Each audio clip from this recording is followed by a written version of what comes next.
జీవవాక్యము అనుదినము నడిపించు జీవవాక్యము, బాధలలో బ్రతికించు జీవవాక్యము, చీకటిలో వెలిగించు జీవవాక్యము, ఆపదలో ఆదరించు జీవవాక్యం, ఆపదలో ఆదరించు జీవవాక్యము, జీవవాక్యము, జీవవాక్యము, జీవవాక్యము, జీవవాక్యం. దేవుని నామానికి మహిమ కలుగునుగాక.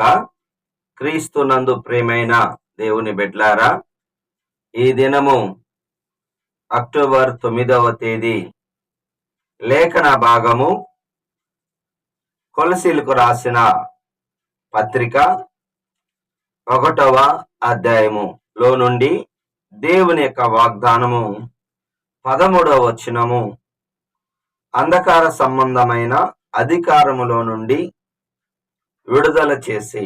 అవును, దేవుడు అంధకారములో నుంచి, చీకటిలో నుంచి, అంధకార సంబంధమైన లోకనాథులు దురాత్మల సమూహములో నుండి, అపవాది చేతిలో నుండి దేవుడు మనల్ని విడిపించాడు. ఒకప్పుడు అపవాది సంబంధులంగా మనం ఉన్నాం. ఎందుకనగా మనందరమును మరి పాపం చేసి దేవుడు అనుగ్రహించు మహిమ పొందుకోలేక మరి ఆ యొక్క అపవాది బందీ కింద మనం ఉన్నాం.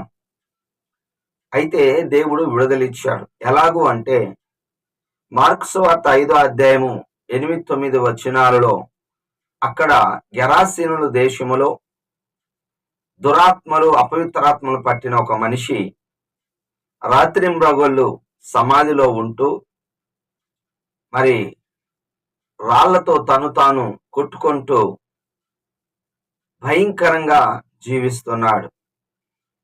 అతడిని యేసు ప్రభువారు చూచి అతడిలో ఉన్న దురాత్మలను వెళ్ళగొట్టి వస్త్రము లేని అతన్ని, బట్టలు లేని అతన్ని బట్టలు ధరింపజేశాడు. హల్లెలూయా. అవునండి, ఈ దినాల్లో చాలా మందికి మరి తమ యొక్క శరీరాన్ని చూపించాలనుకుంటారు. అది దురాత్మిక స్వభావం. వస్త్రములు నిండుగా కప్పుకోవాలి. అలాంటి వాటిలో నుండి కూడా మనము బయటపడాలి.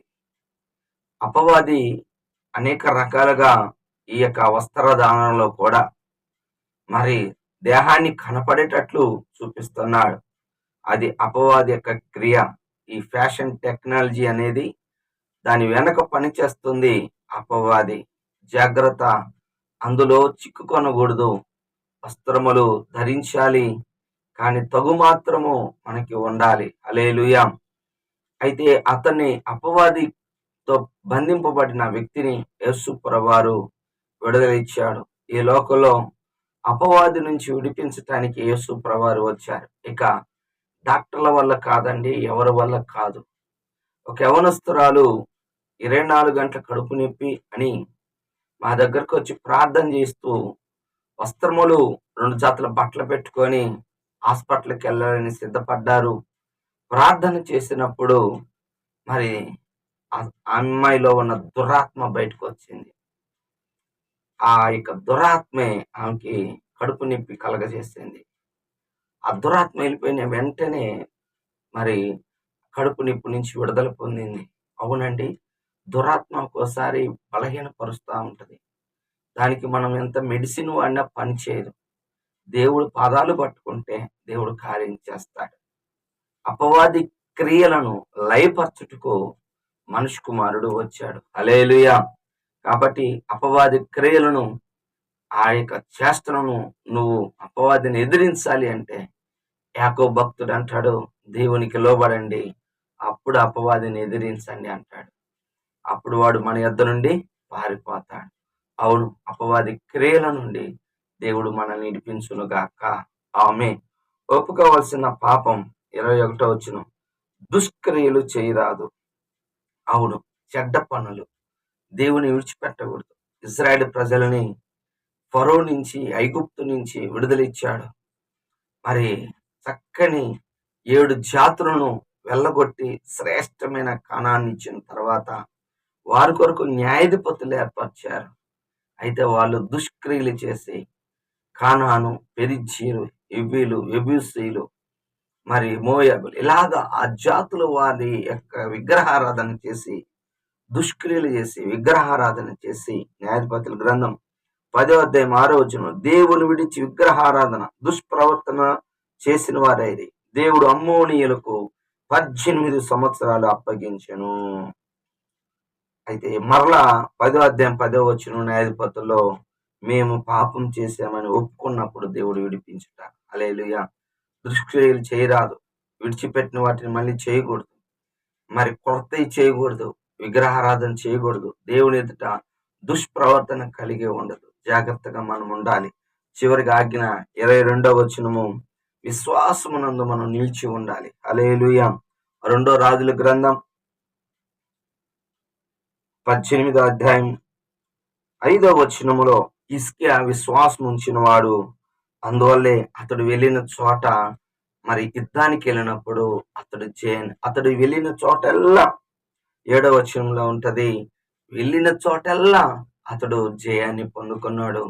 ఆ యొక్క హిజ్కియా రాజే మరణకరమైన వ్యాధి వచ్చినప్పుడు కన్నీళ్లు విడిచి, మరి దేవుని యందు విశ్వాసముతో కన్నీళ్లు విడిచి ప్రార్థన చేసుకున్నప్పుడు 15 సంవత్సరాల ఆయుష్ని ఇచ్చాడు. అవును, విశ్వాసమును విడిచిపెట్టకూడదు. 2 తిమోతి 4వ అధ్యాయం 4లో అంటాడు, విశ్వాసమును విడిచిపెట్టకూడదు. నా యొక్క పోరాటం, మంచి పోరాటం పోరాడి తిని విశ్వాసమును కాపాడుకుంటుని.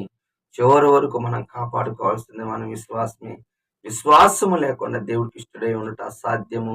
ఏదైనా దేవుడు నందు వచ్చినప్పుడు, మరి హెబ్రీ 11:6లో, మరి దేవుని ఎద్దుకు వచ్చేవాడు అనగా ఆయన యందు విశ్వాసం ఉంచిన వాడు, మరి అడిగినప్పుడు దేవుని ఎద్దుకు వచ్చి అడిగినప్పుడు ప్రతిఫలము దయచేస్తాడని నమ్మవలేను కదా. అలాగా మనం నమ్మాలి.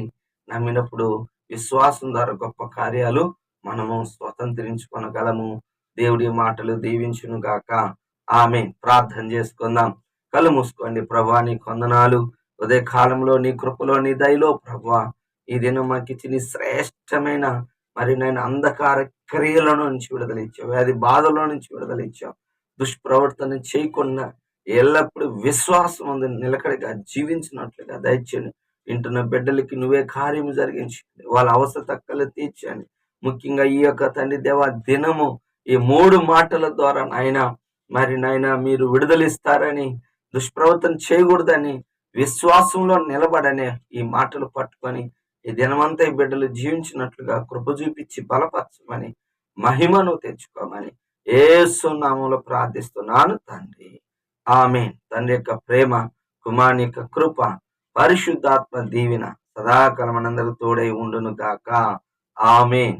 హల్లెలూయా. దేవుడు మిమ్మల్ని దీవించును గాక. ఆమేన్.